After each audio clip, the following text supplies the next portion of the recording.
Кратки најави за денешниот дневник. Невладините организации го поздравуваат отворањето канцеларија на УНЕСКО во Охрид. Охридските установи од културата задоволни од одобрените средства за проекти од национален интерес за 2023.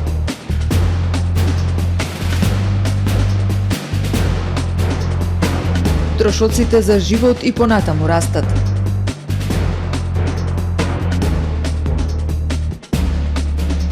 Малите занаичи се потешко се справуваат со кризата. Демнење и сексуално вознемирување станаа кривични дела. Напад врз доктор, медиумски работник и адвокат ќе се казнува со затвор. Ги погледнавме најавите, со дневникот започнуваме по временската прогноза. Гледајте не.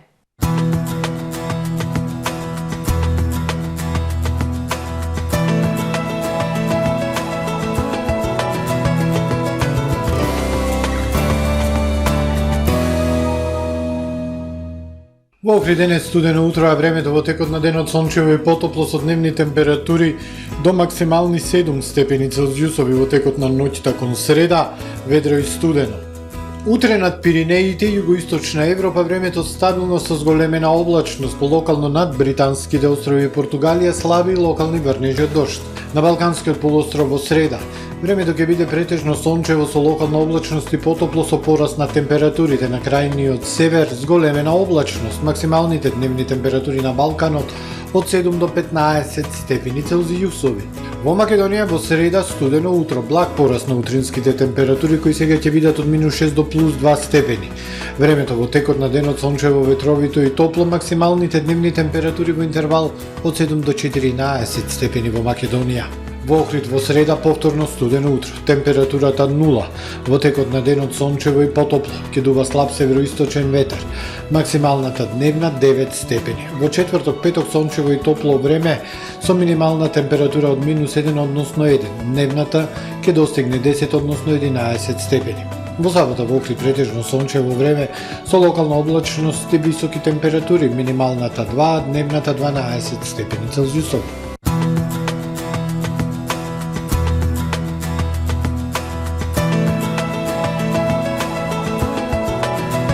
Гледавте Метео на ТВМ во соработка со Трпе Инвест.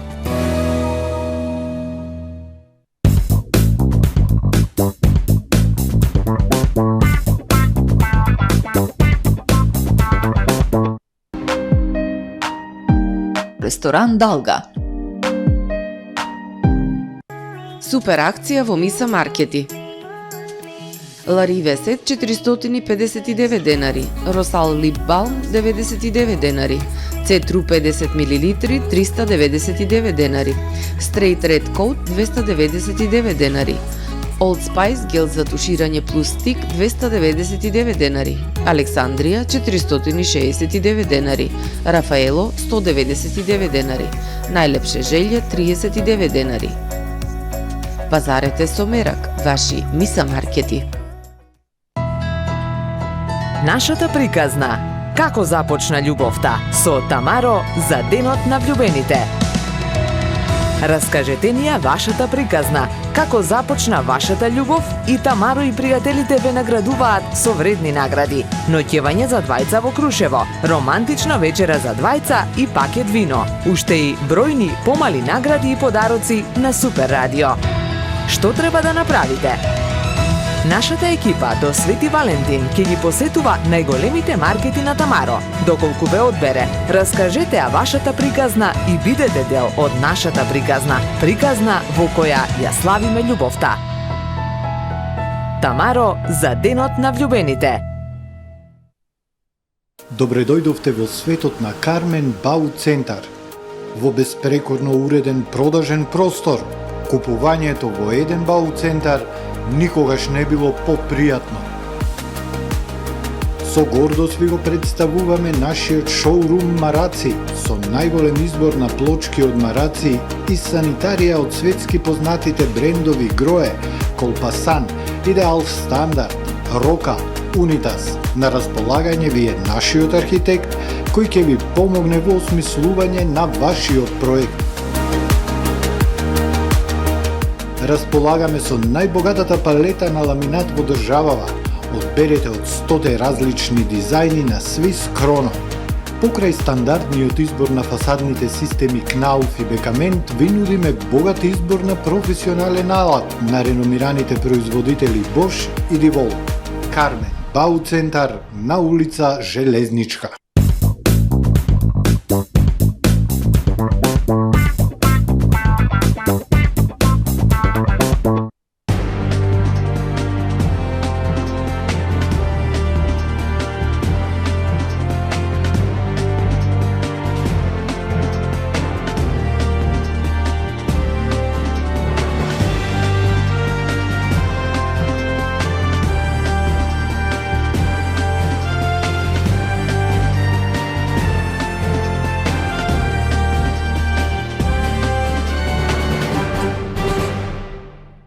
Добар ден, прво издание на Дневникот на ТВМ. Граѓанските организации го поздравуваат отварањето на канцеларија на УНЕСКО во Охрид.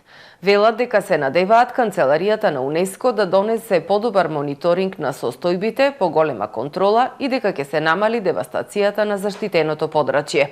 Активистите велат, не знаат каков извештај државата испратила во УНЕСКО, но и натаму тврдат дека на терен не се исполнети ниту дел од препораките на УНЕСКО. Граѓанските организации го поздравуваат отворањето на канцеларија на УНЕСКО во Охрид. Сметаат дека доколку во неа работат луѓе со легитимитет, ќе се променат работите на полето на заштитата на културното и природното наследство. Велат се надеваат дека канцеларијата на УНЕСКО ќе донесе подобар мониторинг на состојбите, поголема контрола и ќе се намали девастацијата на заштитеното подрачје. Позитивно во цела оваа работа е што ете и министерката најави дека ќе се отвора канцеларија на УНЕСКО во Охрид. Тоа е убава работа и позитивна работа. Со таа канцеларија, значи треба да и се даде кредибилитет и легитимитет на таа канцеларија да може да го заштитува природното и културното наследство. Ако таа канцеларија ја направат чисто проформа како субјект и вметнат партиски луѓе, тогаш ништо од таа канцеларија нема да биде. Али ако таа канцеларија доследно го заштитува природното и културното наследство, многу работи ќе се променат. Ажурираниот извештај за состојбата со заштитата на природното и културното наследство на Охридскиот регион и напредокот во спроведувањето на препораките од одлуката на Комитетот за светско наследство со стратегискиот план за рехабилитација на природното и културното наследство на Охридскиот регион, кој државата ги достави до УНЕСКО, се недостапни за граѓанските организации. Активистите велат не знаат што испратиле од земјава, но и натаму тврдат дека на терен не се исполнети ниту дел од препораките на УНЕСКО. Сега ние тој извештај како граѓански организации не го имаме видено, не знаеме што пишува во тој извештај, какви све мерки и активности се превземени. Али реално зборувајќи во пракса, ситуацијата е сосем друга. Се гледа само деструкција и деградација на природното и културното наследство. Значи ова го зборуваме со факти, значи од лани до година, од прошлата година до лани во Националниот парк Галичица имаме многу дивоградби, ново изградени дивоградби. А постоеше мерка, една од мерките на препораките на УНЕСКО беше забрана на градење во Националниот парк Галичица. Значи, ситуацијата е влошена. Министерката Костадиновска Стојчевска пред една недела при официјалната посета на Париз истакна дека сме свесни за потребата од понатамошни континуирани напори, по согласно со препораките за справување со идентификуваните ранливости и закани, и изрази надеж дека на 45-тата сесија на Комитетот за светско наследство, што ќе се одржи во септември во Ријад, Саудиска Арабија, ќе се усвои одлука со која природното и културното наследство на Охридскиот регион ќе остане на листата на светското наследство. Наспроти неа, невладините организации сметаат дека Комисијата на УНЕСКО ќе има нови дополнителни забелешки. Охридските установи од областа на културата се задоволни од одобрените средства од годинешната програма за реализација на проекти од национален интерес. Во услови на економска криза може да се реализираат голем дел од планираните проекти. Од ресорното министерство добиле ветување дека може да сметаат и на дополнителни средства за проекти доколку има ребаланс на буџетот во втората половина од оваа година. Националната установа библиотека Григор Прличев ќе реализира 21 од поднесените 28 проекти на конкурсот на Министерството за култура. Задоволни се од одобрените средства во висина од 1,5 милиони денари, добиени од финансискиот колач за проекти од национален интерес по одделни области и активности од културата за 2023 година. Меѓу бројните проекти го издвојуваат оној за заштита на стари и ретки книги, кои се дел од библиотечниот фонд, а на располагање имаат 300.000 денари. За збогатување на книжен фонд за одделението за возрастни добиваат 200.000, а за збогатување на книжниот фонд за одделението за деца 150.000 денари, информира директорот Милчо Јовановски. Имаме и помали проекти финансиски гледано, но многу поинтересни затоа што веќе се вклучуваат во работата на библиотеката речиси целиот кадар. Тоа значи, еве да речеме, популаризација на книгите помеѓу најмладите, средби со писатели, поети, творци и така натаму, каде што ќе можеме дури да размислуваме да ја вратиме читачката публика назад, или знаете, во времето на компјутери се помалку децата читаат, па овде ќе можеме преку работилници да ги натераме на гласно читање и размислување, и да не одговараат повеќе само со супер или не знам да или не, туку напротив да почнат да имаат јасна мисла. Охридскиот центар за култура Григор Прличев и Народен театар се задоволни со добиените средства во висина од близу 4 милиони денари, вели Горан Симоновски, директорот на Центарот за култура. Можам да кажам дека сме задоволни, значи добивме 3 проекти од театарскиот дел, стандардните наши Прличеви беседи, Балкански фестивал, Староградски средби, фолклорното друштво Бисери, имаме еден надворешен проект изложба и имаме 400.000 денари одобрени за материјални, поточно за претапацирање на столчина. Одобрени се по 600.000 денари за театарските представи, чекајќи го Годо од Семјуел Бојке во режија на Сашо Миленковски и Сериоже Труп од авторот Димитри Данаилов во режија на Дејана Николовска, а 650.000 денари за Несватената цивилизација од авторот Добривој Ников во режија на Софија Ристевска Петрушева. Од фестивалот Охридско лето се задоволни од добиените средства за реализација на годинешната програма. Наташа Поповиќ, директорката на установата, информира дека се одобрени 30 милиони денари. Одобрени се само 2 милиони денари помалку за разлика од минатогодишниот износ за реализација на програмата. Поповиќ јавно изрази благодарност за довербата, која, како што рече, фестивалот ќе ја оправда со продолжување на високото реноме преку врвна програма со светски уметници. Од Националната установа Завод за заштита на спомениците на културата и музеот Охрид им се одобрени околу 4,4 милиони денари.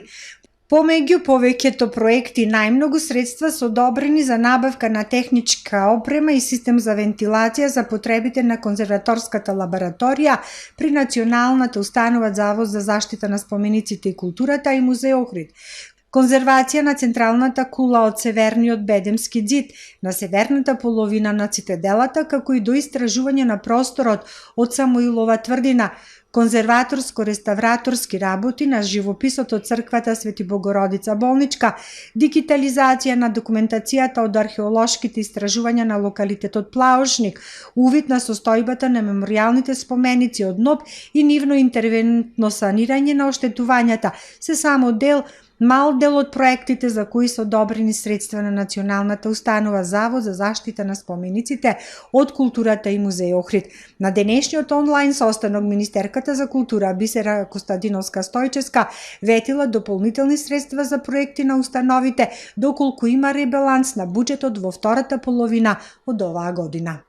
Трошоците на живот во јануари се зголемиле за 17,1% во однос на истиот период лани, објави денеска Државниот завод за статистика. Највисок раст на цените во јануари е забележан кај кафето, чајот и какаото. Во периодот од јануари 2022 година до јануари годинава трошоците за живот пораснале за 17,1%, а во истиот период цените на мало се зголемиле за 13,3%, објави денеска Државниот завод за статистика. Споредено со декември 2022 година трошоците за живот во јануари годинава се зголемиле за 0,1%, а цените на мало пак се намалиле за 0,4%. Според Државниот завод за статистика, покачени се и цените на кафето, чајот, какаото, рибата и морските плодови, свежото и разладеното овошје, жестоките пијалоци, месото, лебот и житата, шекерот, джемот, медот, чоколадата и кондиторските производи.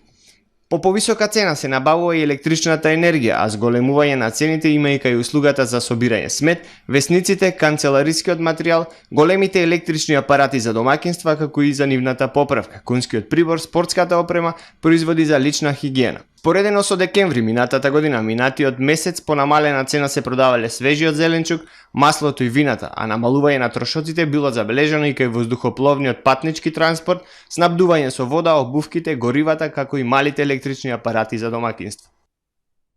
Малите занаетчии се потешко се справуваат со кризата. Поголемиот број од нив не можат да ја покријат ни потрошувачката кошница со прометот кој го остваруваат во текот на месецот. Од година во година бројот на занаетчии се намалува. Од регистрираните 280 во 2016 година, денес има 225 занаетчии. Малите занаетчии се потешко се справуваат со кризата. Се жалат, велат едва и сврзуваат крај со крај. И покрај мерката на владата, малите занаетчии да плаќаат за 20% поевтина електрична енергија, се додека трае кризата, сепак повеќето од нив оваа зима работат со скратено работно време заради заштеда. Поголемиот број не можат да ја покријат ниту потрошувачката кошница со прометот кој го остваруваат во текот на месецот. Повеќето дуќани, да речеме, во зимскиот период работат со скратено работно време, ради намалување на трошоци. Зимски ден, во недела ни беше даен да не се работи во туристичките места, не го работаме затоа што иако ни е даен да го работаме, ние не го работаме ради намалување на трошоци. Значи, зимно време трошоци се навистина големи, тргнувајќи од електричната енергија најповеќе, и најголемиот дел е што немат купувачи, немат потрошувачи.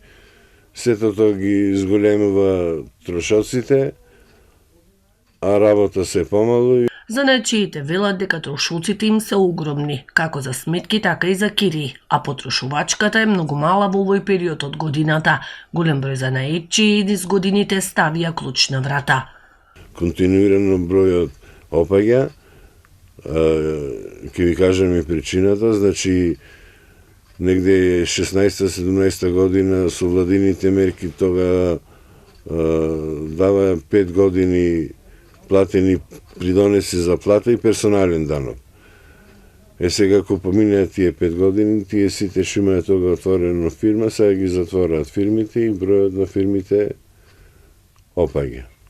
Значи поминеат тие 5 години каде што беше све платено и сега најсигурно е затворија фирмата и што е лошо и лоша политика на владата и лоша одлука донесена тога пред 5 или 7 години. Требаше и заштитни мерки да бидат донесени, значи и после тие 5 години кога би биле ослободени занаетчите, уште неколку години да работат, да не смеат да затворат.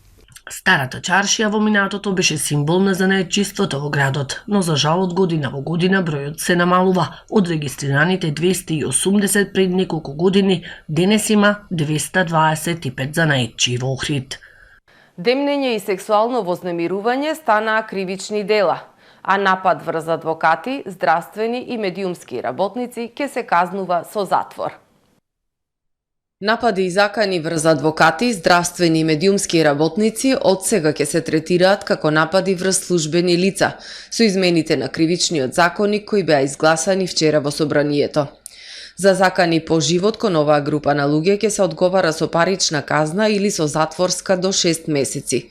Доколку заканата предизвика чувство на страф или несигурност, казната може да достигне и до 1 година затвор. Ако веќе станува збор за насилство сторено врз оваа група на луѓе, затворската казна изнесува од 3 месеци до 3 години, пренесува Радио Слободна Европа.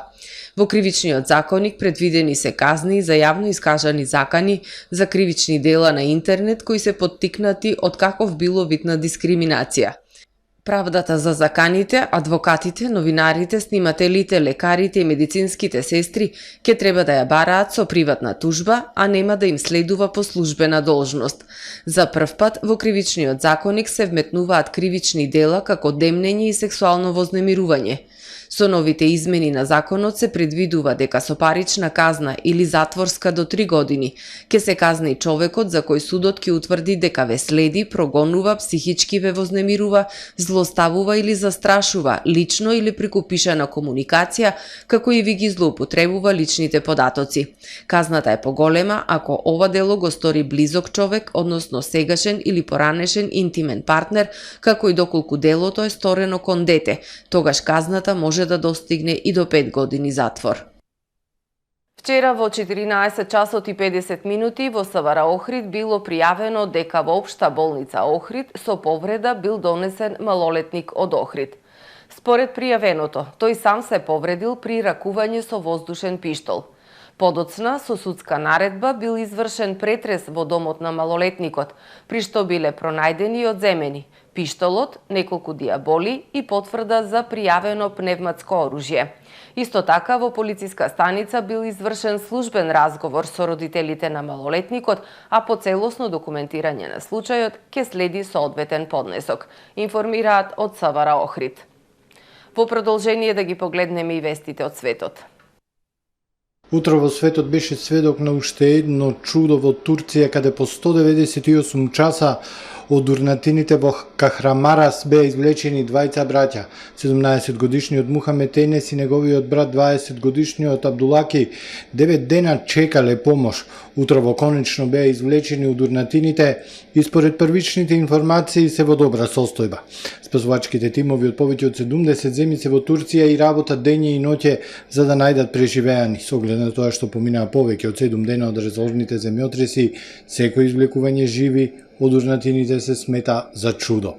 Владата во Нов Зеланд прогласи национална вонредна состојба само трет пат во својата историја откако циклонот Габриел предизвика поројни поплави, лизгање на земјиште и огромни бранови низ северниот остров. Големо невреме го опустоши северниот остров, а нивото на водата толку многу се зголемило што градовите патиштата биле поплавени, а некои мостови уништени. Како што јавува BBC, граѓани биле принудени да пливаат од поплавените куќи за да се спасат. Премиерот Крис Хипкинс рече дека катастрофата не е лошиот временски настан во овој век, без струја се 225.000 лица. Најмногу штети од невремето има на крајбрежните градови на северот и на источниот брег. 3 лица загинаа, 5 се тешко ранети во пукање на Универзитет Мичиген, што се случи во 20 часот по локално време. Осумничениот наводно си го одзел животот како побегнал. Првиот повик полицијата го примила во 20 часот и 18 минути, а на местото на злосторството брзо пристигнале бројни полициски и медицински екипи кои им пружиле помош за повредените. За жал, 3 лица им подлегнале на повредите. Полицијата соопшти дека телата на убиените биле пронајдени на 2 различни локации во кампусот.